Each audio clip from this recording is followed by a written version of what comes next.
ये कहानी है करोड़ों की डकैती की। कराची में एक सेफ सोसाइटी में ये वाकया पेश आया। साल था 2021। एक ऐसी फैमिली जिसका ताल्लुक जिसके रूट्स कराची से ही थे और वो एक ज़माने पहले कनाडा शिफ्ट हो गई थी, वो अपनी बेटी की शादी के लिए कराची वापस आए। जिस लड़की की शादी थी, उनकी वालदा ने अपने भतीजे के ज़रिए कराची में बहरिया टाउन कराची में एक विला रेंट पर लिया कि हम इस तरह के इवेंट के लिए। अब सारी बात हम बीइंग कराचीआइट हम समझ सकते हैं कि कराची में लॉ एंड ऑर्डर की जो सिचुएशन है उसमें कराची वाले अब कराची ही पर ट्रस्ट नहीं करते और उन्होंने इस तरह का अगर कोई इवेंट करना भी होता है तो वो लाहौर या इस्लामाबाद चले जाते हैं। लेकिन बहरिया टाउन कराची इस पूरी सिचुएशन में एक अच्छा ऑप्शन था सिक्योरिटी के हिसाब से।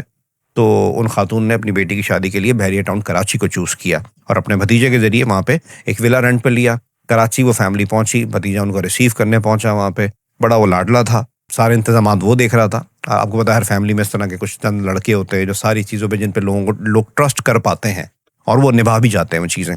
बहरहाल वो फैमिली को लेके बहरिया टाउन कराची पहुंचा और उस विला में उनको शिफ्ट किया। सारा सामान वामान रखा, सूट केसेस वगैरह खोले गए और वो जो आपको पता है शादी की एक्टिविटीज़ होती हैं, फिर कराची के कुछ मखसूस बाज़ार है, वहाँ से एडिशनल ख़रीदारी।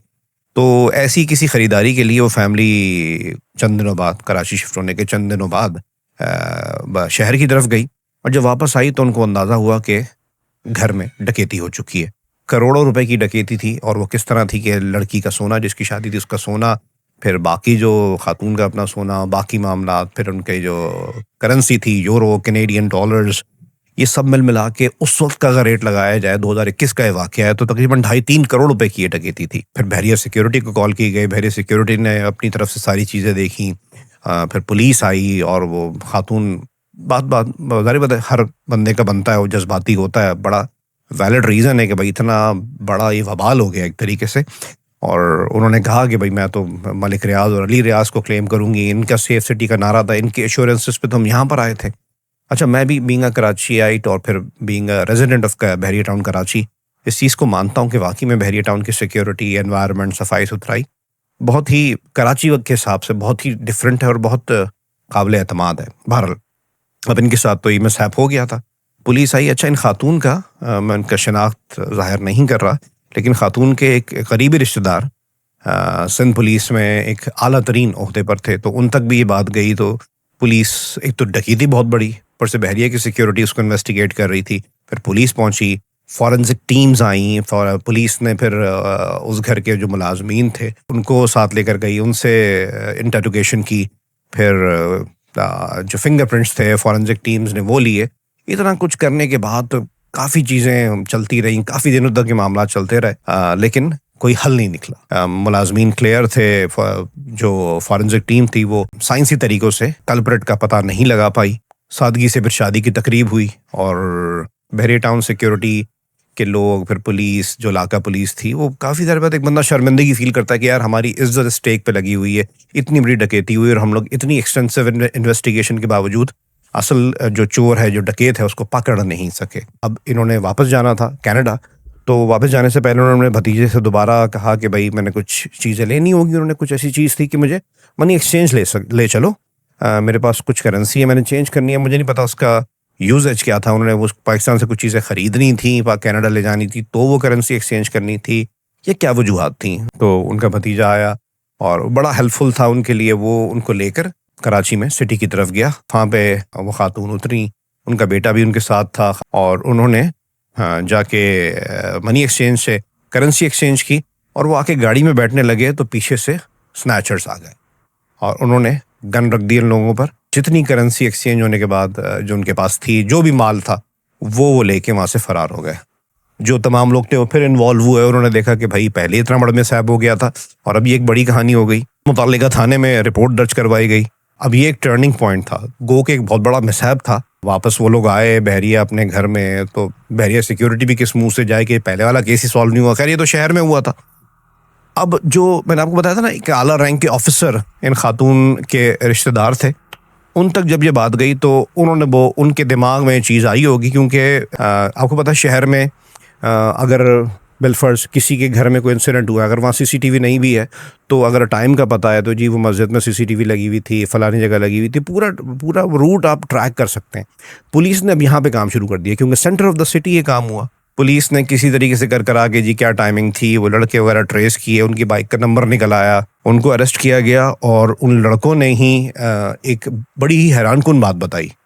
वो हैरानकुन बात ये थी कि एक तो उन लड़कों के पास जो वेपन था वो खिलौना पिस्तौल थी। दो लड़के थे, वो ऐसा नहीं था कि उन्होंने देखा कि जी एक्सचेंज से निकले और उन्होंने कार्रवाई कर दी। उन लड़कों को किसी ने इन्फॉर्म किया था और किसी ने कहा था कि ऐसा करना है। वो उन लड़कों को कहा किसने था?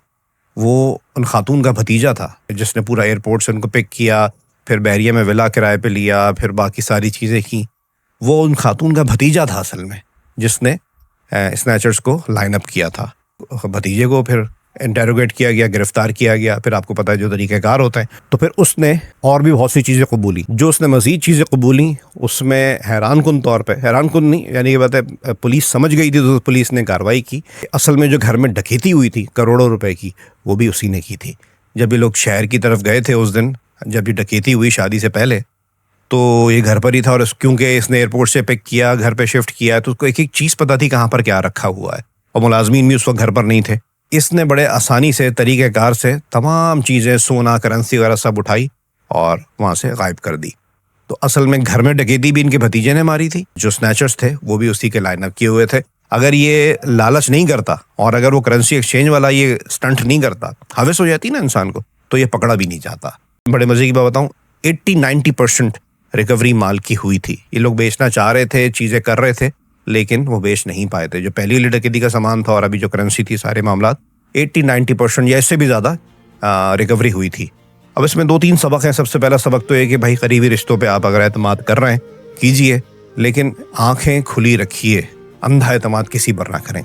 दूसरी बात, उस लड़के का ताल्लुक, अब फिर होता ये है ना कि हम लिंग्विस्टिक बुनियादों पे फैसला करते हैं। कोई जुर्म अगर आपकी किसी ज़बान बोलने वाले ने किया है तो हम बोलते हैं नहीं यार इसमें इसकी कोई मजबूरी होगी, और अगर किसी दूसरे ने किया वो बोलते हैं जी इसको सरेआम कत्ल कर दो। वो जो लड़का था वो गैर मकामी नहीं था, कराची के इलाके गुलिस्तान जौहर का, कराची का ही लड़का था। मैं फिर कह रहा हूँ, मैं किसी ज़बान वालों को नहीं कह रहा, लेकिन कराची में एक मसला है ना कि जी बाहर वाले करते हैं। एक तो उन खातून का अपना ख़ानदान का, दूसरा कराची का अपना बंदा कराची के अंदर कार्रवाई कर रहा था। तीसरी चीज़, बहरिया टाउन सिक्योरिटी पे सवाल उठाना नहीं बनता। ये ऐसा कोई शख्स नहीं था कि दंदनाता हुआ बहरिया की सिक्योरिटी ब्रीच की, मतलब गेट से आया, बाकी चीज़ें, दंदनाता हुआ करोड़ों का सामान लेके निकल गया बगैर चेक के। अगर ऐसा होता तो पकड़ा जाता। ये घर का बंदा था, इसमें बहरिया सिक्योरिटी कुछ नहीं कर सकती थी। क्यों? क्योंकि कार्रवाई ऐसी थी। ऐसे कई वाक़यात हुए हैं जिस पर बहरिया का नाम बदनाम करने की कोशिश की गई, लेकिन अंदर के लोग जब इन्वॉल्व होते हैं तो उसमें सिक्योरिटी कुछ नहीं कर सकती। तीसरी चीज़, मैं खुद बहुत बड़ा नाक़िद हूँ सिंध पुलिस का, लेकिन ये केस सिंध पुलिस ने सॉल्व किया।